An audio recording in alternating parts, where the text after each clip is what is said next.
Hari ini kita akan membahas kasus, saya sebut sebagai kasus, itu Gunung Padang.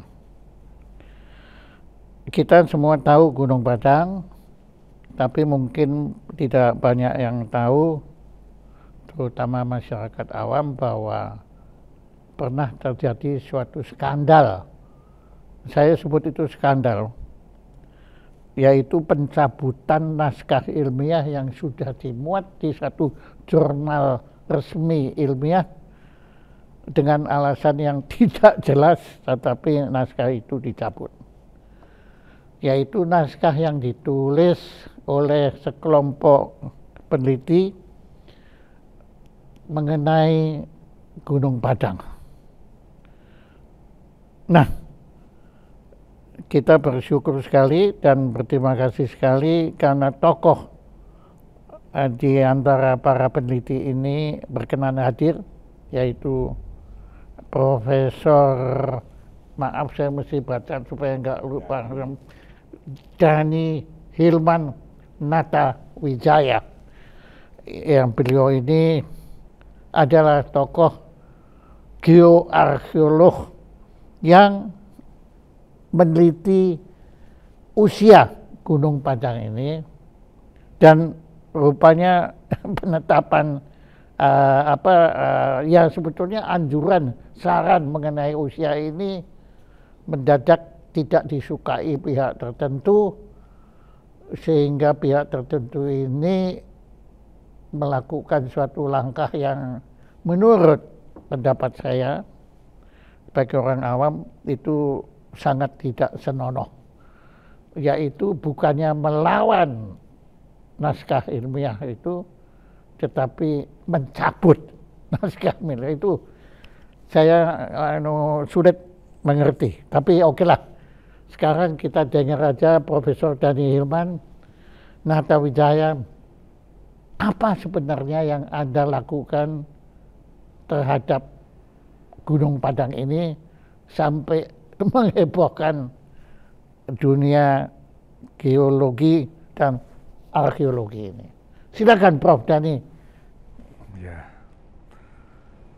jadi penelitian kita di Gunung Padang ini memang sesuatu yang sangat spesial buat kami ini juga ya. Jadi saya sendiri sebetulnya spesialisnya di bidang geologi kuarter, khususnya di bidang penelitian sesar aktif, gempa bumi dan tsunami. Geologi kuarter itu atau bidang saya itu sangat dekat dengan arkeologi karena jendela waktu yang kita teliti itu hampir sama. Jadi kurunnya itu ratusan, ribuan, puluhan ribu sampai 1-2 juta tahun yang lalu lah. Jadi sama kurun waktu yang ditelitinya dengan arkeologi. Metodenya pun ada banyak miripnya, sehingga memang tidak susah bagi saya untuk men-switch begitu ya dari geologi gempa bumi ke geoarkeologi itu. Nah, waktu itu pun sebetulnya cukup kebetulan waktu saya itu sedang meneliti satu jalur gempa di wilayah Jawa Barat yang kita bilang sebagai patahan Cimandiri. Itu hanya sekitar beberapa kilometer dari Gunung Padang. Patahan apa, Pak? Patahan Cimandiri namanya. Cimandiri yang dia itu berlanjut bersambung dengan patahan Lembang yang di Bandung.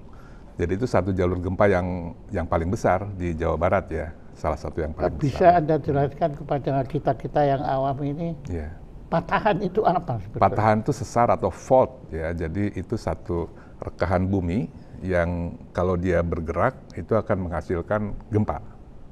Kenapa kok mesti ada patahan? Memang harus demikian karena kerak bumi atau permukaan bumi ini memang setiap saat selalu bergerak ya. Karena mantel di bawahnya juga selalu berputar, ada konveksinya, kemudian ada gaya gravitasi juga yang menyebabkan seluruh permukaan bumi ini selalu bergerak, menyesuaikan diri. Nah, si patahan itu yang mengakomodasi pergerakan dari lempeng bumi itu tadi. Ya. Oke, dan sekarang kembali ke Cimandiri. Ya, jadi karena saya sedang meneliti satu jalur patahan di dekat Gunung Padang, maka secara tidak sengaja pun ya saya melihat ada satu morfologi yang menarik begitu ya. Ini kok seperti ada bukit, tapi kok bukit ini sepertinya aneh begitu ya, karena tidak klop dengan landscape Jadi sekitarnya. semula Anda melihat itu sebagai bukit. Bukit. Tapi bukitnya itu sepertinya bukan tidak sama dengan perbukitan sekitarnya, ada sesuatu yang lain gitu ya. Kok sepertinya terlihat muda sekali gitu. Kenapa ini bukit ini? Kemudian saya cari tahu, ternyata di atas bukit itu ada satu situs megalitik. Wah, itu kan sudah diketahui ada situs megalitik di situ. Jadi itu yang pertama saya tertarik meneliti Gunung Padang. Nah, setelah kebetulan waktu itu kita punya belum beli peralatan lah ya untuk geologi dan geofisika. Ada peralatan georadar namanya, ada geolistrik gitu ya. Ada seismik tomografi juga dari teman. Nah ya kita coba saja lah begitu ya. Karena kita penasaran kan, sambil kita coba alat, kita ingin tahu juga sebetulnya ini bukit apa sih gitu. Itu sih awal mulanya. Jadi Anda masih tabula rasa mulanya itu bukit gitu atau? Betul. Anda belum pikir kemana-mana, tapi Anda meneliti dengan peralatan itu. Ya. Nah, peralatan yang Anda punya itu apa, Pak? Ada namanya GPR atau georadar. Dia bisa men-scan permukaan bawah tanah dengan gelombang elektromagnetik. Kemudian ada yang disebut sebagai geolistrik. Geolistrik juga sama, untuk men-scanning ke bawah permukaan tanah, tapi dengan arus listrik. Tapi fungsinya sama, kita ingin meneliti struktur di bawah permukaan gitu ya. Itu yang biasa kita pakai untuk meneliti jalur gempa itu. Nah, tapi dalam hal ini ya kita ingin mengetahui struktur di bawah permukaan Gunung Padang itu seperti apa. Nah, kemudian ada teman saya, Prof. Bagus, dia punya alat namanya seismik tomografi. Mirip-mirip juga, tapi kalau seismik tomografi dia sumbernya memakai gelombang seismik atau gelombang suara. Jadi sama juga dia men-scanning di bawah permukaan. Yeah. Jadi yang satu seismik, yang satu tadi georadar, elektromagnetik, yang satu lagi geolistrik. Dan itu hubungannya ke visual bagaimana, Pak? Ya kita seperti dokter aja, yang dokter memeriksa bayi itu kan memakai seismik itu. Seperti itulah. Jadi kalau dokter melihat ada apa di bawah perut sang ibu gitu, kalau saya ingin tahu ada apa di bawah permukaan tanah. Dalam hal ini kalau Gunung Padang di bawah kemudian alat itu juga tahu mengenai usianya? Oh tidak. Jadi selain pakai peralatan geofisika itu, kita juga melakukan seperti halnya, kan ada arkeolog juga di tim kami ya, Pak Ali Akbar. Jadi dia juga melakukan penggalian atau trenching sampai kedalaman 4 meter, bahkan ada yang sampai 11 meter. Kemudian ada lagi di tim Dr. Andang Bahtiar, dia ahli pengeboran geologi, kan dia biasa kerja di eksplorasi minyak bumi ya. Nah, dia juga membor Gunung Padang itu. Jadi kita ada sampel batuan juga sampai 30 meter itu ya. Kemudian caranya kita mendating adalah mengambil sampel tanah di lapisan-lapisan budaya. Itu kita ambil sampelnya, kita memakai carbon dating namanya ya, metodenya itu. Nah, sampelnya itu yang diambil dari trenching, dari penggalian, dan ada juga yang dari bor. Jadi itu pokoknya ini dikeroyok ya, Pak. Iya, jadi ini salah satu, saya bisa bilang bahwa salah satu penelitian geoarkeologi dunia yang paling komplit ya, karena hampir semua metode geologi, geofisika, dan juga arkeologi kita terapkan di Gunung Padang. Sangat komprehensif.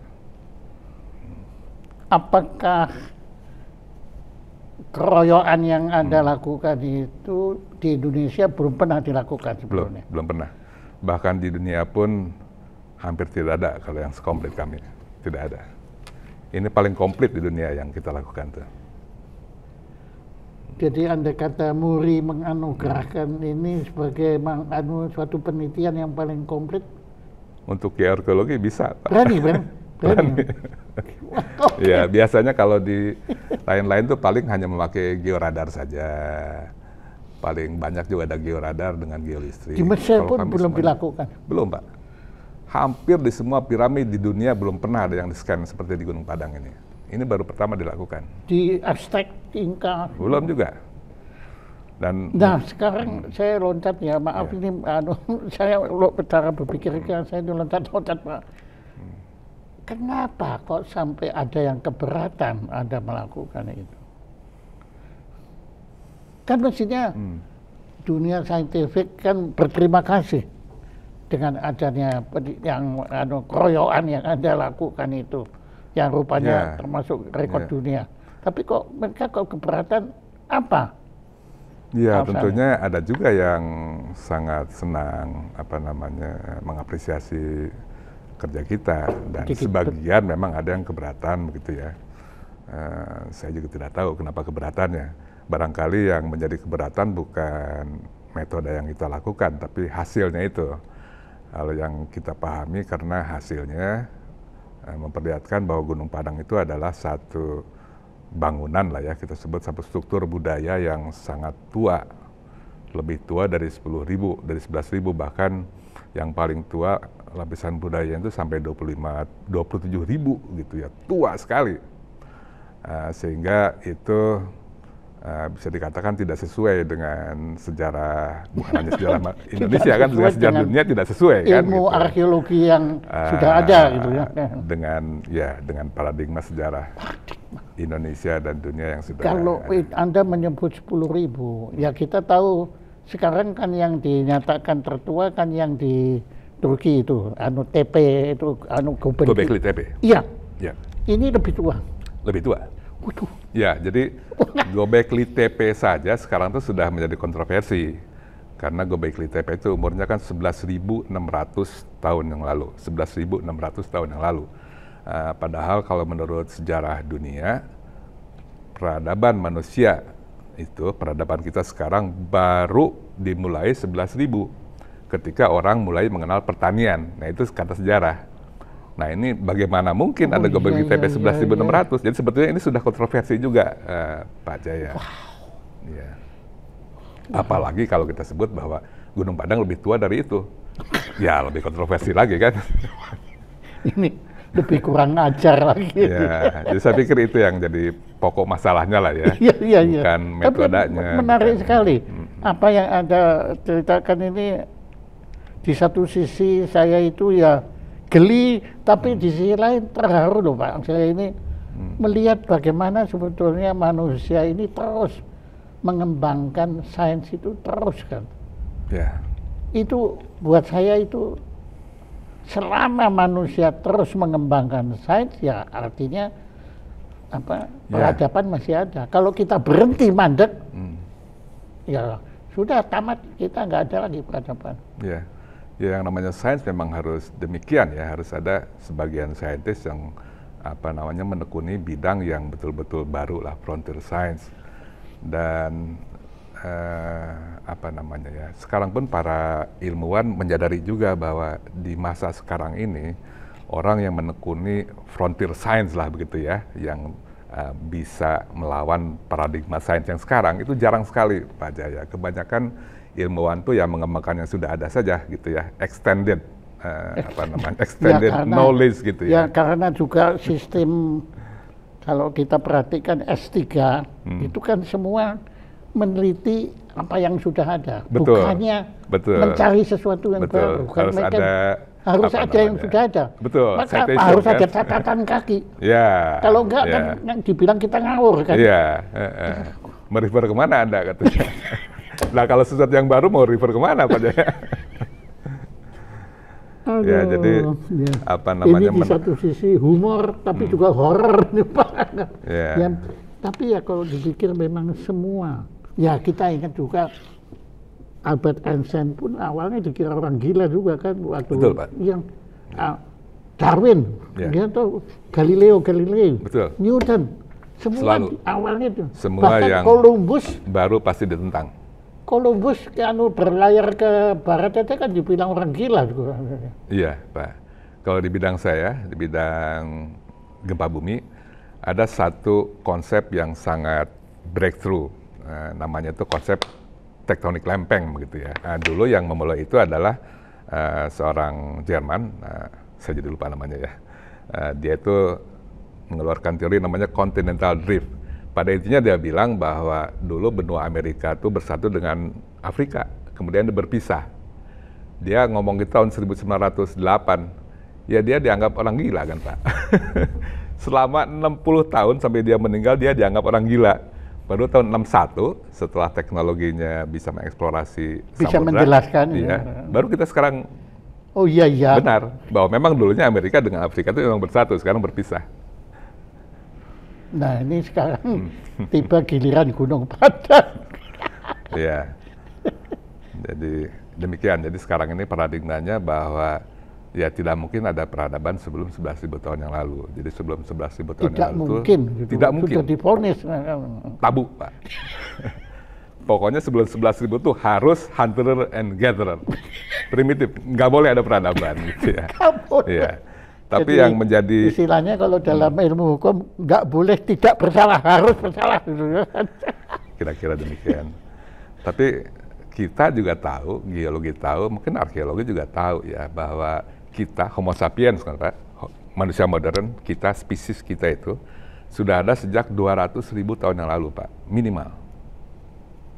200.000 tahun yang lalu menurut fosil dan juga DNA. Nah itu kan aneh Pak, masa dari 200.000 sampai sekarang baru berkembang 11.000. 190.000-nya kemana?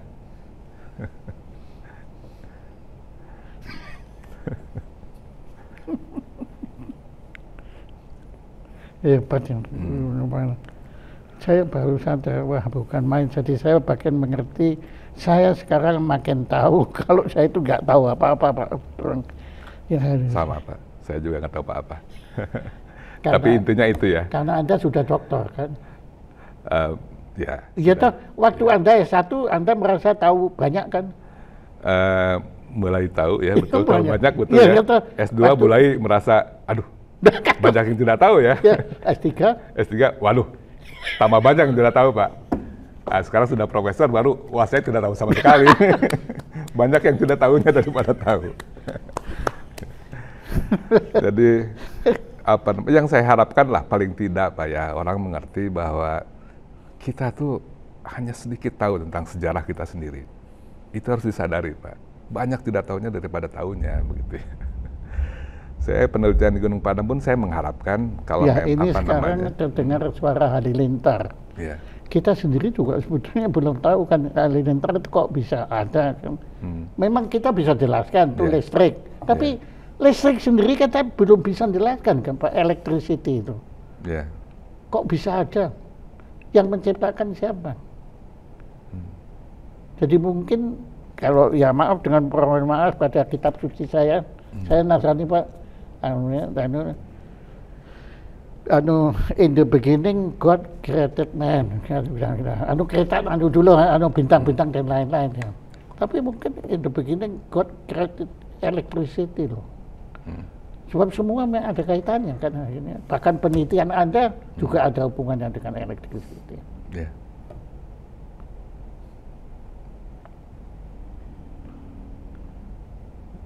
Jadi kita malah terdiam ya, bingung mau ngomong apa lagi.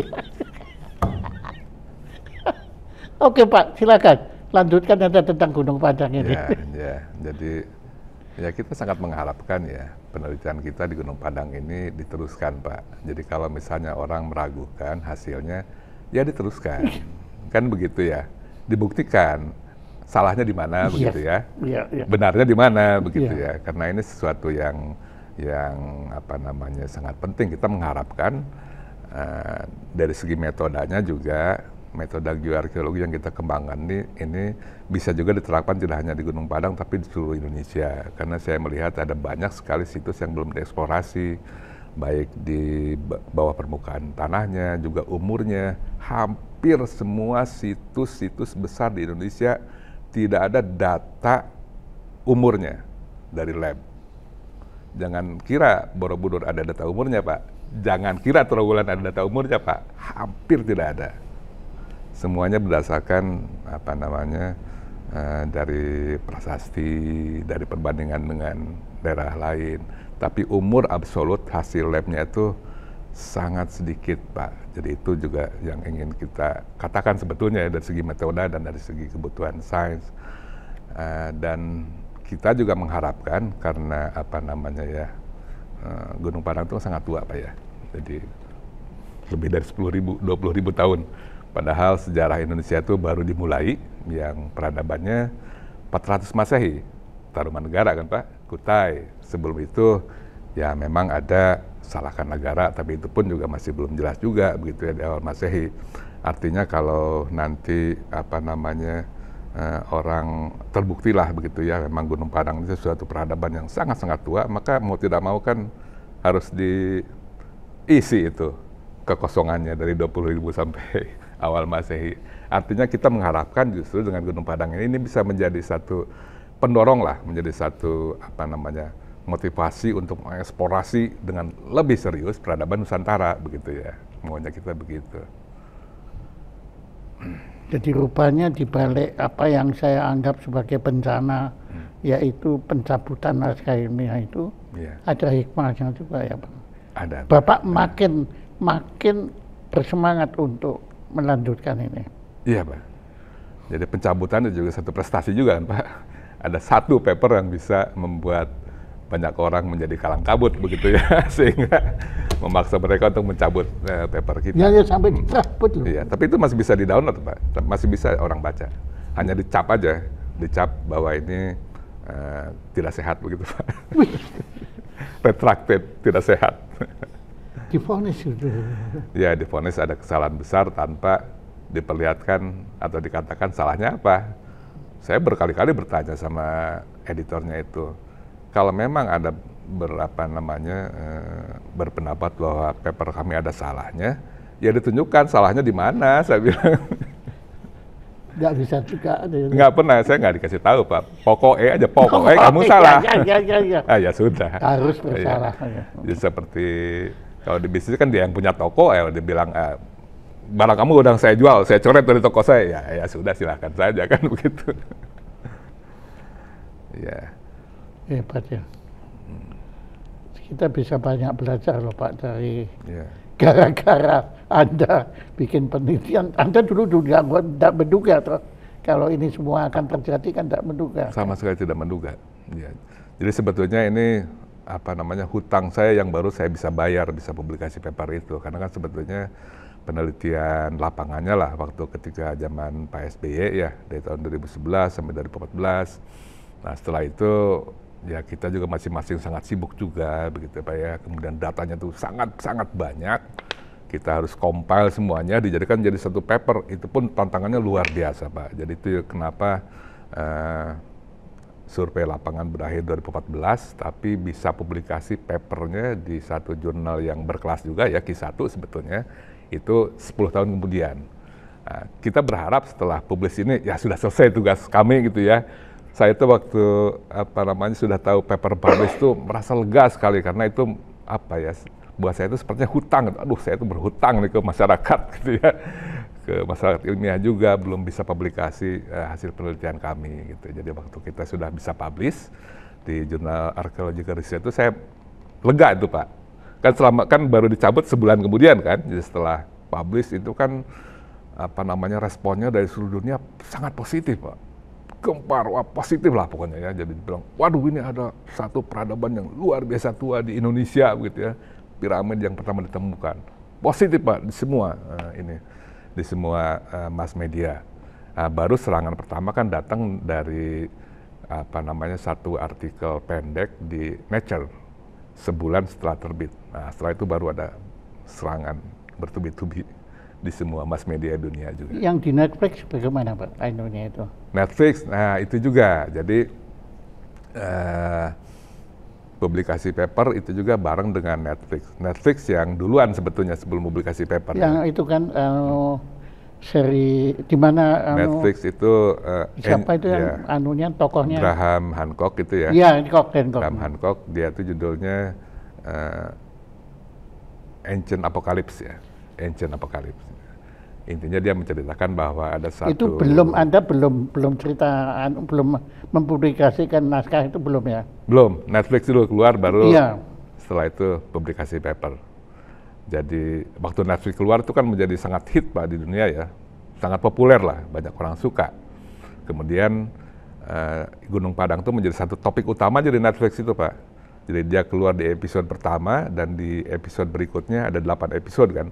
Itu selalu diulang-ulang, meriput lagi Gunung Padang lagi ke Gunung Padang lagi. Jadi primadona gitu kan, Pak. Jadi Gunung Padang setelah Netflix keluar menjadi pembicaraan dunia lagi. Nah, kemudian ditambah lagi dengan publikasi paper kami. Wah, tambah itu kan, Pak. Jadi pihak-pihak yang tidak mau kan kelabakan juga tuh. Wah, gimana ini? Sepertinya nggak terbendung. Ya udah cabut aja papernya. Barangkali begitu. Dan memang begitu. Ya. Tapi terima kasih sekali loh Pak. Saya hari ini banyak sekali belajar tentang yaitu bahwa satu postulat kelirumologi itu adalah kekeliruan itu pasti terjadi karena manusia kan tidak sempurna. Tetapi jangan melihat kekeliruan itu sebagai bencana, tapi itu justru satu hikmah karena itu energi supaya manusia selalu skeptis dan mawas diri dan selalu maju terus proses trial and error itu menuju Pak ke kesempurnaan.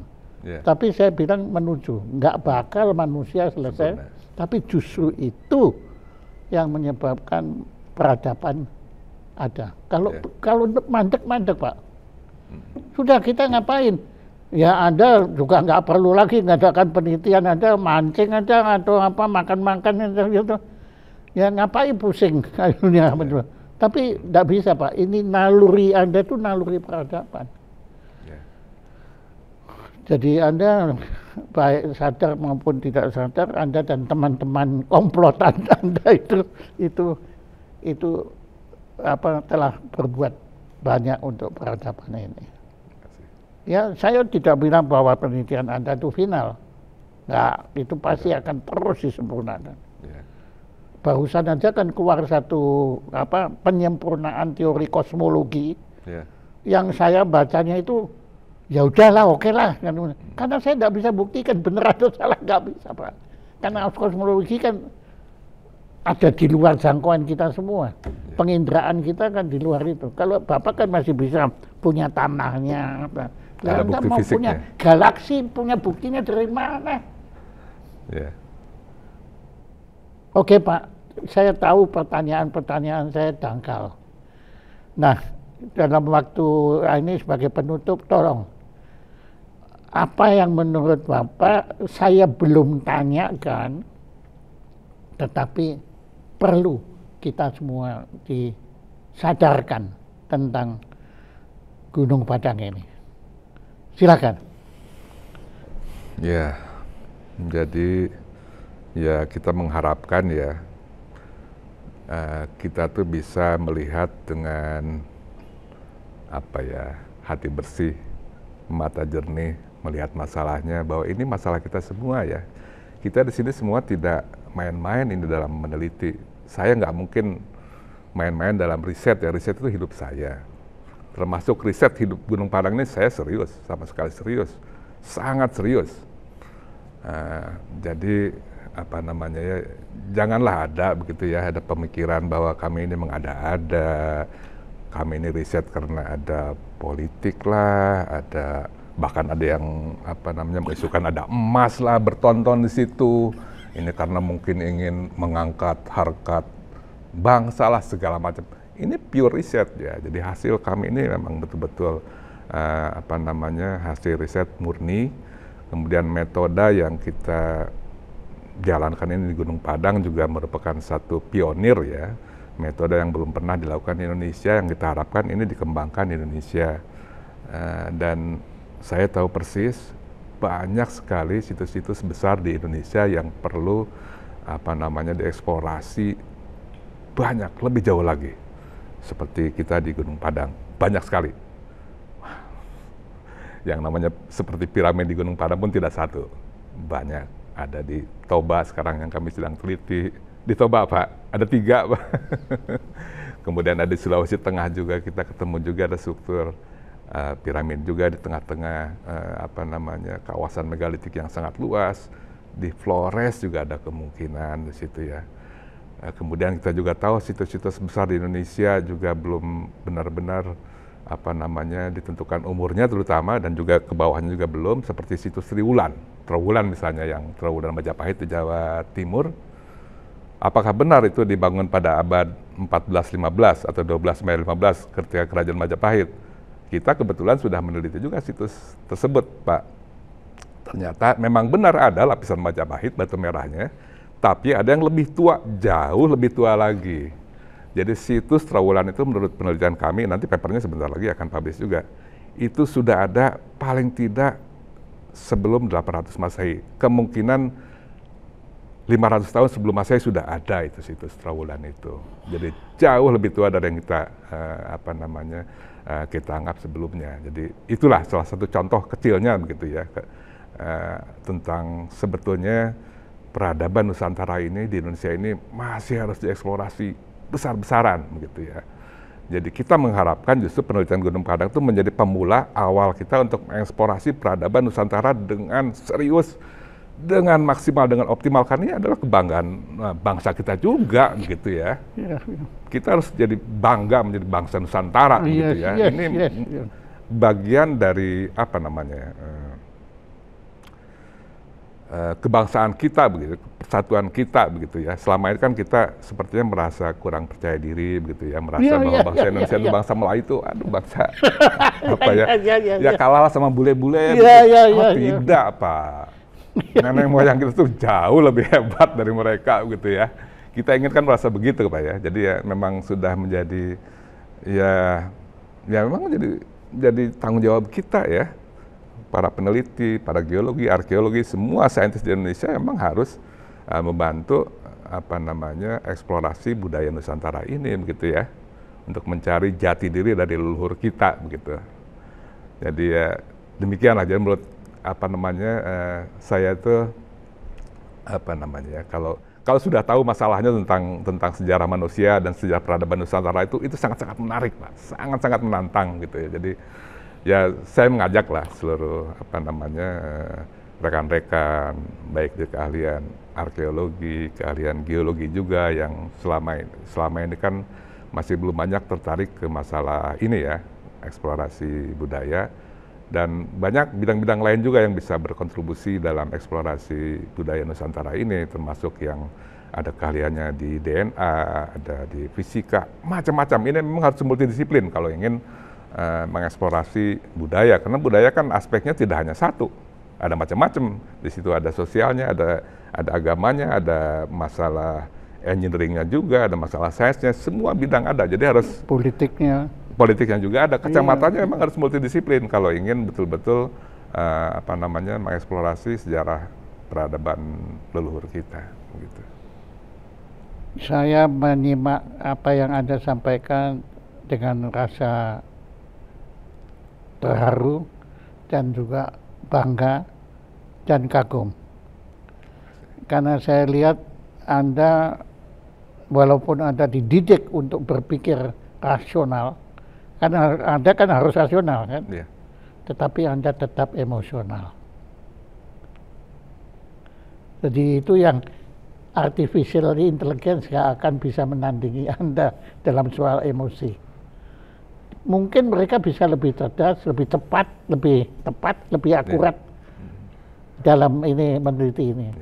Tapi emosinya nggak bisa, Pak. Iya, Pak. Manusia ada rasa.